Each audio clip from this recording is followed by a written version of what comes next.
Meus amados irmãos, hoje nós vamos falar sobre a disciplina espiritual, o estudo, exatamente, o ato de estudar, o ato de investigar, o ato de buscar, o ato de estar fazendo uma pesquisa, também é uma disciplina espiritual. Hoje nós iremos concluir a quarta aula, ou seja, iremos concluir o primeiro bloco das quatro disciplinas interiores. Já falamos sobre meditação, jejum, oração, e hoje nós encerramos esse primeiro bloco das disciplinas interiores. E nas próximas aulas iremos ver as quatro disciplinas exteriores e, posteriormente, as quatro disciplinas coletivas. Pois bem, iremos fazer uma breve introdução a problemática e o objetivo da nossa aula. Vamos detalhar um pouco mais o que é o estudo. Também irei trazer para vocês aqui uma metodologia, um passo a passo, 4 passos para você estudar. Também vou pincelar alguns livros interessantes para a gente estudar. E nós vamos também entender quais são os livros não verbais, exatamente. E por fim, a gente faz uma consideração final, uma conclusão. Pois bem, é, o propósito das disciplinas espirituais é transformar o ser humano como um todo. A transformação que Deus tem em nossas vidas, ela é uma transformação integrativa, completa. Eu não mudo apenas alguns hábitos ou alguns costumes. Ah, eu faço situação X, mas não me convém fazer Y. Não, Deus é um Deus de uma direção total, integrativa e completa, e nós estamos nesse percurso para justamente evoluirmos e alcançarmos o nosso alvo, que é Cristo. Sermos completos assim como Cristo nos ensina. E em Romanos 12:2, um texto muito famoso, Paulo vai nos orientar a uma transformação pela renovação da mente. Ou seja, esse processo é justamente uma mente antiga, uma mente inicial, que cede em meio à formação de uma nova mente. Então, uma nova mente vai se sobressaindo, se sobrepondo a essa mente antiga, e nós alcançamos essa renovação de mente. E quando nós falamos de renovação de mente, me parece que talvez essa seja a melhor disciplina para destruir hábitos e pensamentos escravizados pelo pecado. Ou seja, aqueles hábitos antigos, aqueles hábitos de outrora, aqueles pensamentos de outrora, aquelas crendices ou aqueles valores próprios, aquelas crenças individualistas, aquela ideologia que nos escravizava, ela vai cedendo e um processo de renovação de mente vai acontecendo. Só que perceba que para mim alimentar a minha mente com um novo conhecimento, se faz necessário justamente uma nova mente. E uma nova mente, ela vai se alimentar da palavra de Deus, de um novo conhecimento, e aí só então eu tenho uma renovação da minha mente. Por isso que é importantíssimo estudarmos a palavra de Deus. Mesmo cristãos ou não cristãos, nós conseguimos observar que há pessoas aprisionadas por não praticar a disciplina do estudo, inclusive os cristãos que estudam a Bíblia. Possa ser que nós, muitas das vezes, a gente se sinta aprisionados, acorrentados, determinada situação parece não mudar. E a gente vai entender que em João 8,32, um versículo muito, muito conhecido, conhecerão a verdade e a verdade vos libertará. Perceba que o que liberta é quem conhece a verdade. Conhecerão a verdade, e aí só então a verdade vai te libertar. Essa verdade é Jesus. Perceba que eu preciso conhecer. E para conhecer, logicamente, eu preciso fazer uma investigação, eu preciso me dedicar, eu preciso buscar, eu preciso conhecer, eu preciso estudar. E aí, o que é que nós podemos observar odiernamente, ou seja, nos dias atuais? Cada vez mais os cristãos estão abandonando o estudo. Muitas igrejas nem sequer mais têm escola bíblica dominical, o que certamente compromete a vida espiritual individual e coletiva da comunidade. Então, há uma decadência, há um retrocesso, há um decrescimento no que diz respeito à busca pelo estudo. O estudo vem caindo em desvalorização e a gente vê um crescente movimento em busca de experiências a todo custo, ou seja, a pessoa quer sentir, mas infelizmente a pessoa não quer entender, memorizar, renovar a sua mente, se embasar, se consolidar, concretizar o ensino. E aí temos como objetivo mostrar quão importante é esta disciplina para a vida espiritual sólida e coesa. Infelizmente, quando nós não temos um estudo propriamente dito, a gente vê muita meninice em púlpito, na igreja, a gente vê uma espiritualidade muito supérflua, muito superficial. Então, vamos entender essa importância, a conscientização de cada colega a praticar e promover essa disciplina em suas respectivas igrejas. Então, estou aqui para te encorajar a praticar essa disciplina. E agora a gente vai falar o que é o estudo, né? Segundo o autor, o estudo nada mais é do que uma experiência específica na qual, por meio da atenção cuidadosa à realidade, a mente é capacitada a mover-se em determinada direção. Os israelitas, por exemplo, eles eram instruídos a amarrar e prender nas mãos as leis e ensinar aos seus filhos em toda oportunidade. Está lá em Deuteronômio capítulo 11. O que estudamos vai refletir em nossas vidas. O processo do estudo ele é distinto da meditação, como nós já vimos lá a finalidade dessa disciplina da meditação, e a finalidade do estudo é perceber as realidades internas. Então perceba que o estudo ele vai num nível de detalhamento analítico, enquanto a meditação é mais devocional. O estudo ele explica o texto, a meditação ela saboreia o texto. Então o estudo nós temos um alimento mental, sempre espiritual, lógico, mas o que se sobrepõe à preponderância é a mente, e a meditação nós realmente estamos ligados ao sentimento espiritual, o tato espiritual. E aí, temos aqui basicamente 4 passos para a gente estudar. O primeiro passo, a repetição. Quando a gente repete, a gente acaba construindo hábitos e a nossa mente acaba tendo uma direção específica. Então, quanto mais eu leio a Bíblia, mais a minha mente se direciona para a Bíblia, mais sobre Bíblia eu sei, mais eu alimento de Bíblia, eu explico Bíblia, eu falo Bíblia, eu vivo Bíblia. Não porque é um livro qualquer ou um ato religioso, mas porque eu sei que é a palavra de Deus. É importante a gente estar em concentração, então ajustar a mente em direção àquele estudo. Então eu me dedico, eu foco o meu ser, eu canalizo a minha atenção para o estudo em questão. Terceiro passo, eu agora tenho uma compreensão. Então perceba que a compreensão ela vai convergir ali os meus pensamentos. A minha mente vai sendo iluminada, as coisas vão ficando mais claras, eu consigo perceber melhor, entender melhor, eu chego no conhecimento que liberta. Então, a compreensão, ela meio que funciona como as escamas saindo dos nossos olhos, né? Então perceba que, por exemplo, não é sobre Jesus, é sobre compreender quem é Jesus. Pedro compreendeu bem quem era Jesus, né? Naquela passagem tão famosa, onde Jesus pergunta, quem dizem que eu sou? E alguém fala lá, você é A, você é B, você é C.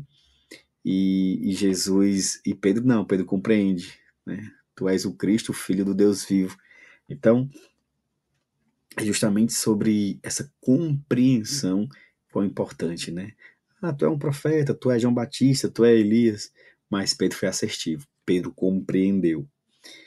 E por fim nós temos uma reflexão, que é aquela compreensão que estabelece, que se consolida, que é aquela compreensão resumida, é sintetizar aquele conhecimento que você estudou naquela passagem bíblica e a gente começa a enxergar agora sob a perspectiva de Deus, é trazer o significado interno das coisas.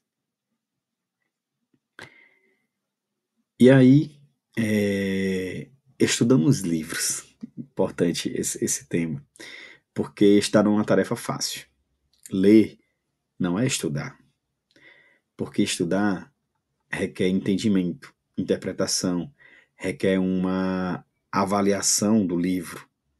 Segundo o autor, né? Inclusive o autor sugere até você ler o Montaigne, muito bom, o Adler Montaigne, que ele vai justamente até te explicar sobre tipos de leitura, sobre como estudar. Por exemplo, ele vai falar da leitura elementar, da leitura analítica, da leitura superficial e da leitura sintópica. Então, assim, o Richard Foster sugere que nós leamos e buscamos entender um pouco mais sobre o Adler, o Multimer, muito bom. O sucesso do estudo depende da experiência com o texto. É necessário esse envolvimento, esse relacionamento com o texto. E é num bom relacionamento que nós temos o sucesso deste estudo. Como é importante também a gente buscar discutir o tema em grupo. Quando a gente discute em grupo, a compreensão, a discussão só enriquece aquele conhecimento. E aí o próprio Richard Foster traz algumas sugestões de leitura. A Bíblia, lógico, sempre em primeiro lugar. Além da Bíblia, outros escritos importantes, como Confissões do Santo Agostinho, já li, muito bom. As Institutos da Religião Cristã e o Cristianismo Puro e Simples. As Institutas da Religião Cristã, já li alguns capítulos ali, algumas discussões. É um livro muito conhecido. E o Cristianismo Puro e Simples, livro também do C.S. Lewis, muito famoso, muito bom. Possuo, ainda não li, mas quem lê, super sugere. E eu gostaria de sugerir também para vocês um livro chamado O Caminho do Coração. Excelente esse livro. E, eu sugiro também que você me siga no Instagram, porque lá eu estou sempre publicando alguns livros que eu estou lendo, tá? E aí, como pode o jovem manter puro o seu caminho, vivendo de acordo com a tua palavra? Salmo 119.9. Toda a escritura é inspirada por Deus e útil para o ensino, para a repreensão, para a correção, para a instrução na justiça, para que o homem de Deus seja apto e plenamente preparado para toda boa obra. Então, a gente vê aqui, vivendo de acordo com a tua palavra. O jovem, para viver de acordo com a palavra de Deus, ele vai conseguir manter o seu caminho puro. Mas para ele viver de acordo com a tua palavra, ele precisa estudar a palavra. Então perceba que o propósito não é a doutrina, mas sim a transformação interna. Sempre sobre transformação. Já falei, mas vale salientar novamente que estudo é diferente de devocional, né? O estudo ele traz o que significa e não o que significa isso para mim. No estudo não prevalece o êxtase espiritual, embora pode ajudar. Então o autor sugere como estudo o curso de teologia ou seminário. A importância da reclusão, depois vocês confiram esses versículos, e sair de casa justamente para o modo de aprendizagem. Lembre-se que a chave para a disciplina do estudo não é ler diversos livros, e sim ter alguma experiência com aqueles que realmente lemos. Como é bom experimentar um livro. E aí o autor ele traz, eu acho isso muito interessante, ele traz justamente os livros não verbais, né? Inclusive ele traz até esse ponto, né? Talvez o mais importante, observação da realidade em coisas, acontecimentos e atos. Ou seja, é basicamente você estar numa posição de observador para perceber as coisas que acontecem em volta e você perceba, visualize, interprete, experimente e reflita e tire alguns aprendizados. A vida, ela ensina. A vida tem que ser estudada, percebida, investigada. Precisamos pausar para fazer reflexões. Então, por exemplo, começar observando a natureza é muito interessante. Saireis com alegria e em paz serei guiados. Os montes e os outeiros romperão em cântico diante de vós, e todas as árvores do campo baterão palmas. Isaías 55:12. Então, Isaías nos revela que os montes e as árvores batem palmas, estão rompendo em cânticos, adorando a Deus. Então vamos olhar para a natureza de fato tem muito a nos ensinar e não acumule informação, mas estude. Às vezes a gente cai no risco de querer acumular informações e retransmitir informação. Não, você não retransmite informação. Você recebe a informação, processa dentro de você, internaliza esse estudo, daí você dá saída a agora não mais a informação que entrou, mas o seu aprendizado. Então, por exemplo, vamos ver alguns exemplos aqui de quem se utilizou desta faculdade, né? Da faculdade dos livros não verbais. Dediquei-me a investigar e usar a sabedoria para explorar tudo o que é feito de tudo que é feito debaixo do céu. Eclesiastes 1:3. A realidade está bem distante e é muito profunda. Quem pode descobri-la? Por isso dediquei-me a aprender, a investigar, a buscar a sabedoria e a razão das coisas para compreender a insensatez da impiedade e a loucura da insensatez. Eclesiastes 7:24-25. O nosso Mestre e Salvador nos ensina em Mateus 6:24a-28a. Vamos ler com atenção. Então, 26a-28a, justamente Jesus pedindo para que nós possamos olhar para as folhas do campo, os lírios, olhar para os pássaros, e aí a gente entende através da natureza que também é um livro, só que um livro não verbal.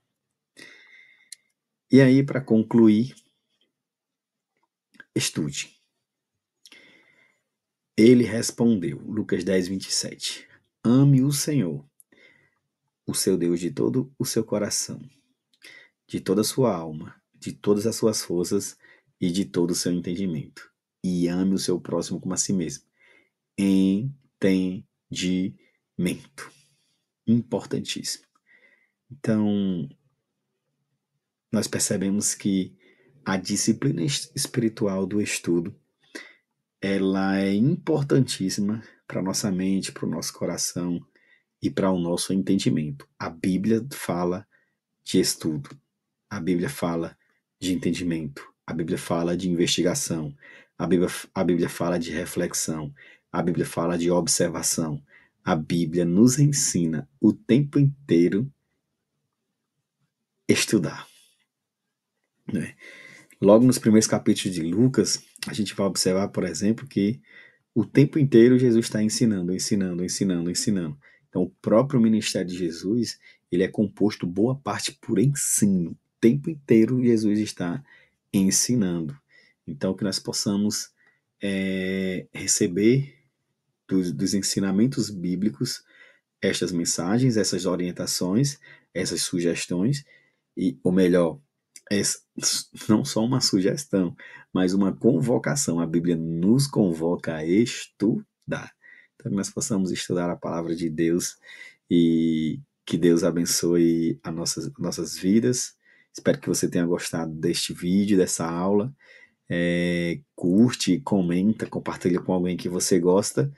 E nos próximos capítulos, nós iremos agora entrar nas disciplinas espirituais exteriores. Falamos das interiores e depois nós vamos começar as exteriores. A nossa quinta aula vai ser sobre simplicidade. Depois, solitude, submissão e serviço. E aí a gente vai fechar o segundo bloco, o bloco das interiores. Depois das interiores ainda tem o bloco das coletivas. E eu espero aqui neste vídeo para que você cresça em graça, em conhecimento e nós possamos alcançar o alvo. Que Deus nos abençoe.